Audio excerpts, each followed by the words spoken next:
नमस्कार। आज हम बात करेंगे भारत के एलपीजी संकट की। वो कहानी जो शायद आप तक पूरी नहीं पहुंची है। समझते हैं कि आखिर लाखों लोग क्यों परेशान हैं।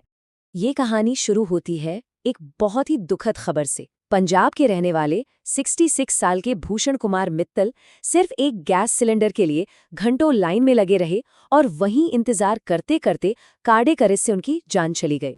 तो सवाल ये उठता है कि आखिर ऐसा हो क्यों रहा है। पूरे भारत में लाखों लोग रसोई गैस के लिए लाइनों में क्यों लगे हैं। देखिए, ये कोई एक अकेली घटना नहीं है। पूरे देश में लोग ऐसी ही मुश्किलों से जूझ रहे हैं। चलिए इस मामले की तह तक चलते हैं। तो सबसे पहले आइए जमीनी हकीकत पर नजर डालते हैं। आखिर ये एलपीजी की कमी दिख कैसी रही है। और ये जो अफरा तफरी है ना, ये पूरे देश में फैली हुई है। फर्रुखाबाद में 75 साल के मुख्तार अंसारी की भी लाइन में ही मौत हो गई। गोरखपुर, पुणे, नोएडा, दिल्ली, हर जगह से लंबी लंबी लाइनों की खबरें आ रही हैं। हालत इतनी खराब है, सोचिए कि लखनऊ में एक आदमी हताश होकर सिलेंडर वाले ट्रक के सामने ही लेट गया। ऑनलाइन बुकिंग सिस्टम तो कई शहरों में बैठ चुके हैं और इसका असर रेस्टोरेंट बंद हो रहे हैं और फूड डिलीवरी के ऑर्डर में 50 से 60% की गिरावट आ गई है। और देखिए, जब भी ऐसी डेस्परेशन होती है ना, तो काला बाजारी को मौका मिल जाता है। और कीमतें तो आसमान छू रही हैं। जो सिलेंडर ऑफिशियली करीब 900 रुपए का है, वही दिल्ली के ब्लैक मार्केट में 3000 रुपए तक का बिक रहा है। और कुछ शहरों में तो यकीन मानिए 6000 रुपए तक का, मतलब 6 गुना ज्यादा कीमत। तो अब जरा सरकार की बातों और जमीनी हकीकत के बीच के फर्क को समझते हैं। यहाँ एक बहुत बड़ा कंफ्यूजन है। एक तरफ सरकार बार बार कह रही है कि घबराने की कोई बात नहीं, एलपीजी की कोई कमी नहीं है। लेकिन दूसरी ही तरफ सरकार खूब इमरजेंसी वाले कदम उठा रही है। सिलेंडर के दाम 60 रुपए बढ़ा दिए गए। रिफाइनरियों को कहा गया है कि प्रोडक्शन फुल स्पीड पे करो। बुकिंग का गैप 25 से 45 दिन कर दिया गया। और तो और होटलों की सप्लाई भी 20% पर रोक दी गई है। तो सवाल सीधा है, अगर कोई कमी है ही नहीं तो फिर ये सब क्यों हो रहा है। बात सिर्फ इतनी ही नहीं है। इस पूरी कहानी पर पर्दा डालने की भी कोशिश हुई। हमारे सोर्स बताते हैं कि असम में पुलिस ने तो बाकायदा धमकी दी कि जो भी एलपीजी की कमी की अफवाहें फैलाएगा उसके खिलाफ सख्त कार्रवाई होगी। तो फिर सवाल ये है कि इस संकट की असली वजह क्या है। आइए देखते हैं कि हमारा सोर्स इस बारे में क्या बताता है। इस संकट की गहराई को समझने के लिए पहले ये जानना जरूरी है कि भारत को एलपीजी की जरूरत कितनी है। तो आंकड़ा है 3.1 करोड़ मीट्रिक टन। जी हाँ, इतनी एलपीजी भारत हर साल इस्तेमाल करता है। और यहीं पर हमारी सबसे बड़ी कमजोरी सामने आती है। हमारी जरूरत का सिर्फ 40% ही हम देश में बनाते हैं।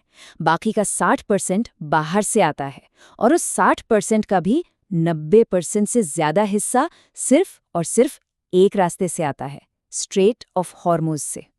अब ये स्ट्रेट ऑफ हॉर्मुज क्या है? ये ईरान और ओमान के बीच का एक बहुत ही पतला सा, सिर्फ 33 किलोमीटर चौड़ा समुद्री रास्ता है। तो जब एक लड़ाई की वजह से ईरान ने इसे बंद कर दिया, तो भारत की मेन एलपीजी सप्लाई लाइन एक ही झटके में कट गई। और यहीं से ये पूरा संकट शुरू हुआ। लेकिन हमारा सोर्स एक बहुत जरूरी बात कहता है, वो ये कि ये संकट सिर्फ लड़ाई की वजह से नहीं है, बल्कि दूर की न सोचने और तैयारी की कमी की वजह से है। सोर्स के मुताबिक तैयारी में कई बड़ी चूक हुई। पहली बात, ये लड़ाई होने वाली है इसका अंदाजा महीनों पहले से था, लेकिन इंपोर्ट के लिए नए रास्ते ढूंढने की कोई कोशिश नहीं हुई।